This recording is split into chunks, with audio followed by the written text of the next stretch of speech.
Magandang umaga, Pilipinas. Narito po ang update kay Bagyong Wilma. As of 4 a.m. ngayong araw, huling nakita ang kanyang sentro sa layong 245 km silangan ng Borongan City, Eastern Samar. Taglay pa rin ang lakas ng hangin na 45 km per hour near the center at pagbugso po na umaabot sa 55 km per hour. Medyo bumilis ang kanyang pagkilos. Ngayon nga po ay 20 km per hour na ang kanyang movement at ang kanyang direksyon ay west-southwestward pa rin o pakanluran-timog-kanluran. Bagamat nasa dagat pa rin ang kanyang sentro, sa kasalukuyan ay nakakaranas na nga po ng malakas hanggang sa matitinding pagbuhos ng ulan ang malaking bahagi ng Visayas at Southern Luzon, maging ang ilang bahagi ng northern portion ng Mindanao. Dahil nga po yan sa ating pag-aanalisa, itong si Bagyong Wilma, medyo sheared pa po siya. Ibig sabihin, disrupted pa ang kanyang vertical structure. So, hindi pa ganun kalakas ang kanyang sirkulasyon. And as a result, medyo kalat-kalat pa po yung kanyang kaulapan, yung mga pagulan na related po sa kanya. So, hindi pa compact doon sa sentro. Kaya ngayon pa lang, actually, since yesterday ay nakaranas na po ng mga pag-ulan ng malaking bahagi ng Visayas at even yung mga Southern Luzon area at ang northern portion ng Mindanao. Based na rin sa latest na ipinalabas po nating track ngayong 5 a.m. bulletin, makikita nga po natin that generally ay west-southwestward pa rin ang kanyang magiging movement sa mga susunod na oras. At posible po ang landfall scenario mamayang gabi o kaya naman ay bukas ng umaga between dito po sa Eastern Samar o kaya naman sa Dinagat Islands. So, pwede pong mag-landfall ito direkta dito sa Eastern Samar o kaya naman ay sa Dinagat Islands mamayang gabi o bukas ng umaga.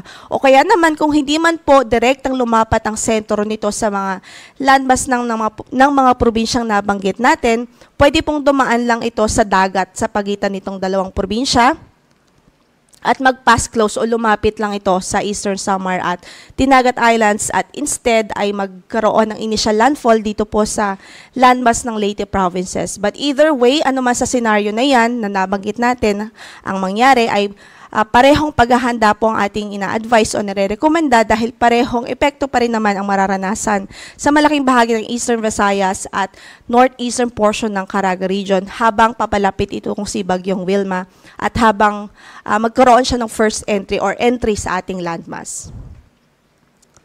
After its initial landfall, inaasahan nga po natin magtatraverse o babaybayin po nito ang Visayan Island.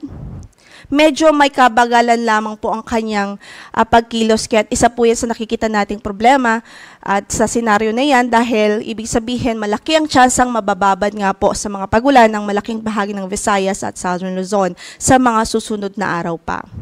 So patuloy natin pinag-iingat ang ating mga kababayan kung kaya't a few days ago ay nag-start na po tayo mag-issue ng weather advisory para po magkaroon na po tayo ng outlook sa heavy rainfall o posibilidad ng mga heavy rainfall at makapaghanda sa mga pagbaha at even yung mga pagguho ng lupa at landslides.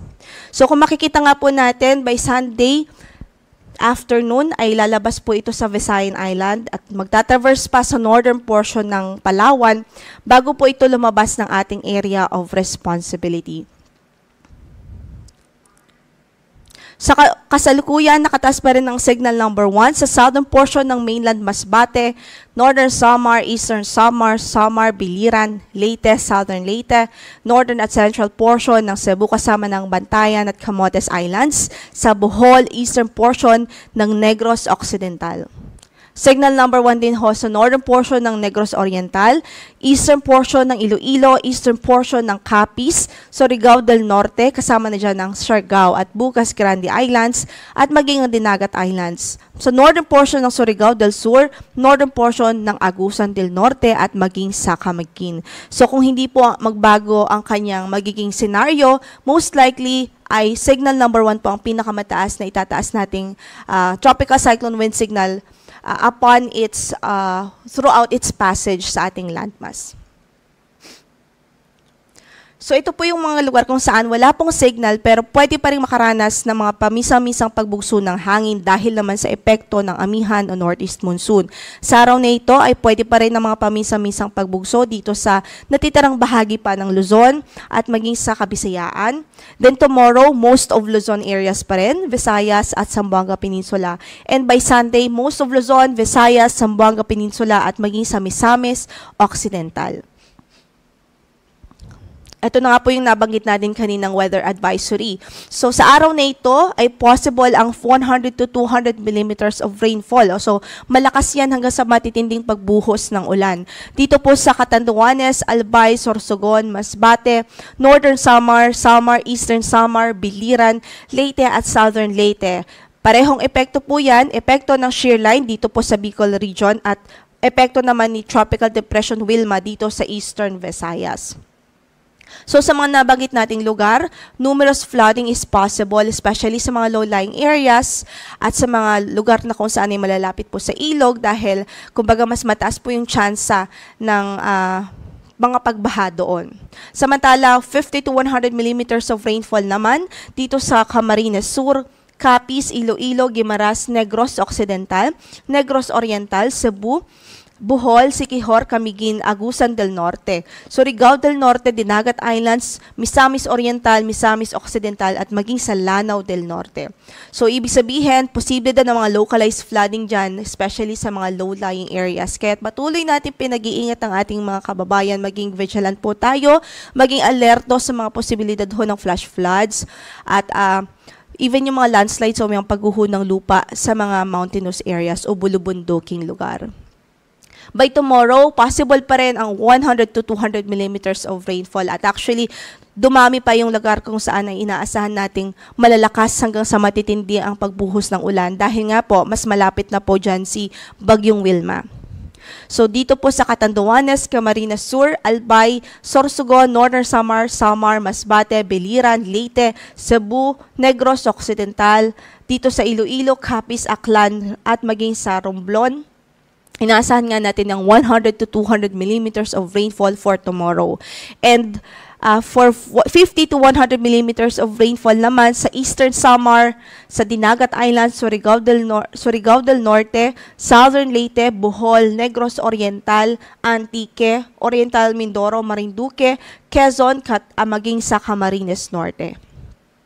By Sunday ay may magiging maulan pa rin ang halos malaking bahagi ng Southern Luzon at ng Visayas. So possible pa rin ang 100 to 200 millimeters of rainfall sa Quezon Province, Camarines Norte, Camarines Sur, Marinduque, Oriental Mindoro, Aklan, Capiz at maging sa Antique. Habang 50 to 100 millimeters of rainfall naman sa Catanduanes, Albay, Sorsogon, Masbate, Laguna, Batangas, Occidental Mindoro, sa Palawan, Iloilo, Guimaras at maging sa Negros Island Region at sa Cebu Province. Gayon din, nakataas ang ating gale warning ngayon sa malaking bahagi ng ating mga baybaying dagat sa halos buong Northern Luzon, sa Eastern Seaboard ng Central Luzon at Eastern Seaboard ng Southern Luzon, maging sa Eastern Seaboard ng Visayas. So sa mga nabanggit nating lugar, hindi pa rin natin ina-advise na pumalaot, lalong-lalo po yung mga maliliit na sasakyang pandagat dahil delikado po, dahil maalon hanggang sa napakaalon ng kondisyon ng ating karagatan doon. Yan muna ang latest mula dito sa Pag-asa. Ito po si Lore de la Cruz Galicia. Magandang araw po at mag-antabay po tayo sa mga updates ng Pag-asa.